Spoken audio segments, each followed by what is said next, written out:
Part 31.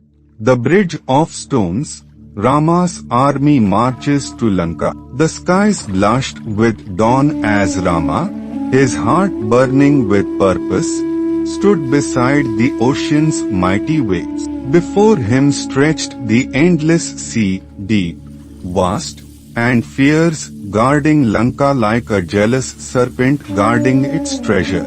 The Vanara army gathered behind Rama, thousands strong, their eyes fixed upon the horizon where Sita waited. Yet the ocean roared, mocking their hope, daring them to cross. Rama, noble and patient, prayed to the ocean god, "O mighty sea, make way for us. Let us pass and fulfill the task of dharma." For 3 days and nights, Rama waited, his voice humble, his heart steady. But the ocean, vast and proud, gave no answer. At last, Rama's eyes blazed with righteous fury. He rose, his bow strung tight, his arrow gleaming with the power of fire. "If you will not yield, O sea, I shall dry your waters and turn your depths into dust."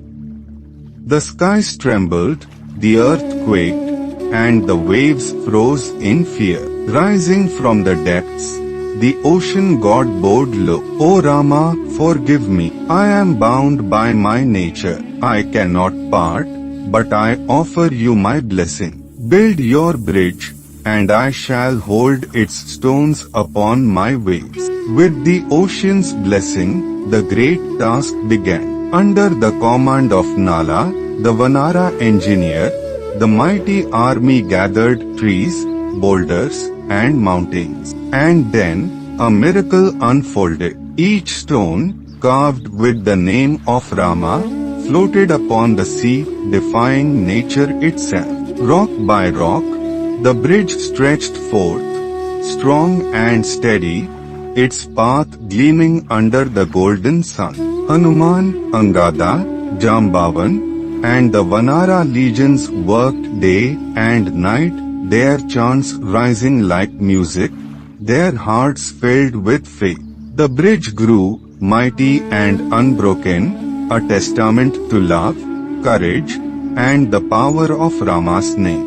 At last, the bridge, known as the Great Ram Setu, stood complete, reaching from the shores of Bharat to the golden gates of Lanka.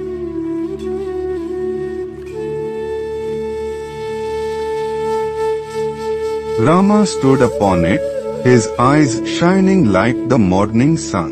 Forward, he called, his voice echoing across the waters. "Today we march for Sita, for Dharma, and for the end of Ravana's pride." The Vanaras roared with joy.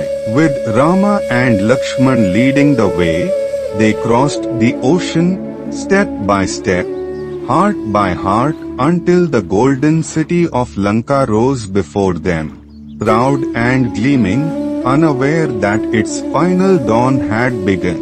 Thus, with the sea behind them and destiny ahead, Rama's army stood ready for the war that would shake the heavens, the earth, and the very soul of the world.